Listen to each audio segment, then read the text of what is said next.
Pauwi na po kami, guys. Salamat sa Panginoon at nakatapos na naman kami ng isang araw. Pamasahe pala natin. Ayaw nga pala.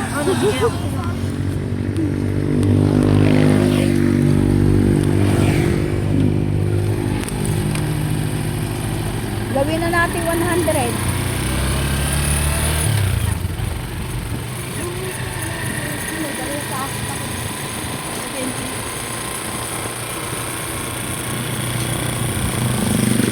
Papatak na lalagay pa ng pataba. Masipag eh.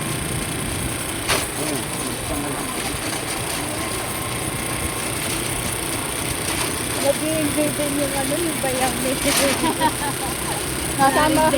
Nasama ba naman siya sa mga Ayya, iyo. Ganyan yun. Para matanay. Kape, o. Kasi yung kuya, uminom siya.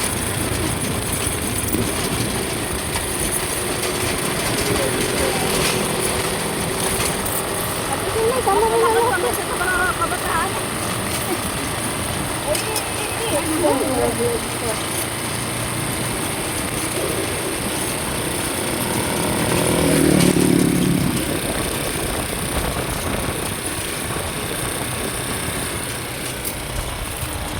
Yan po, pauwi na po kami.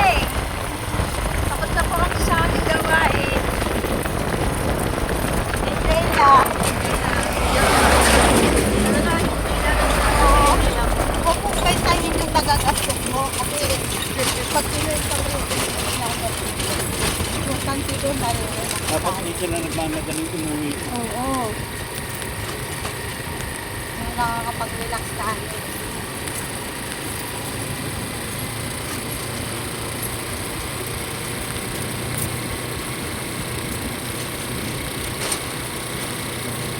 Lalaki ng sasakyan.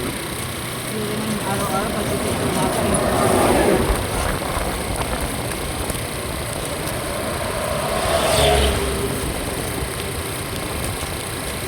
Kaya lang ngayon marami akong gagawin. Alas 6 na ako nakikita. Napag-isip na ako.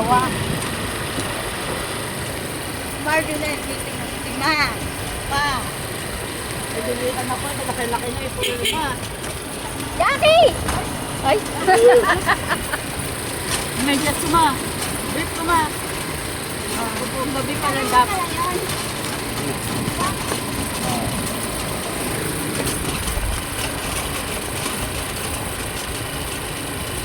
Ang mahal mo naman bahay nila, Jack. Saan nakasartin mo kayo? Hindi, ano yung dati sa amin yun eh. Saan nakatira na? Santalit siya.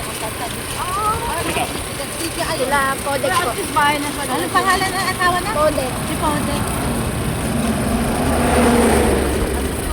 Sabi ni Miriam, Ayo, sino pala sila? saka tinag-click yung kanila dyan sa baba. Si Parek. Ang pari. Kaya nilipat sila dyan.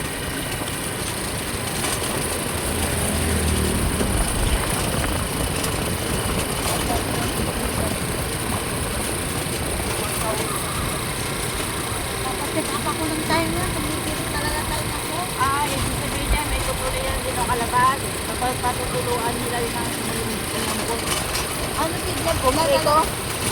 Oo, parang sarado. Oo, barado nga. Tapos ano? Hindi naman masakit naman.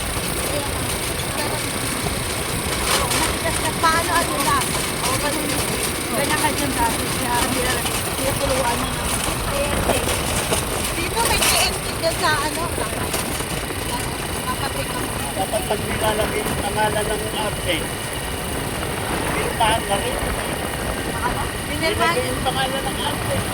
Alam mo yun pa. Ay, sinupindi naman ko. din na, pre. Kaya,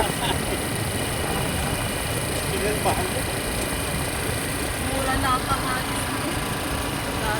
Dati naman dito. Ito, kaso isang kilo. Alam mo, pauwi na po kami.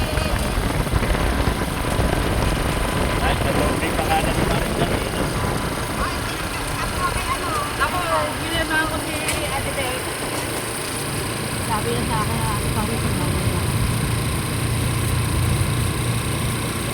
Ay, binilang ko bababa. Ay, bakit ka ako 32? Paano? Bye po.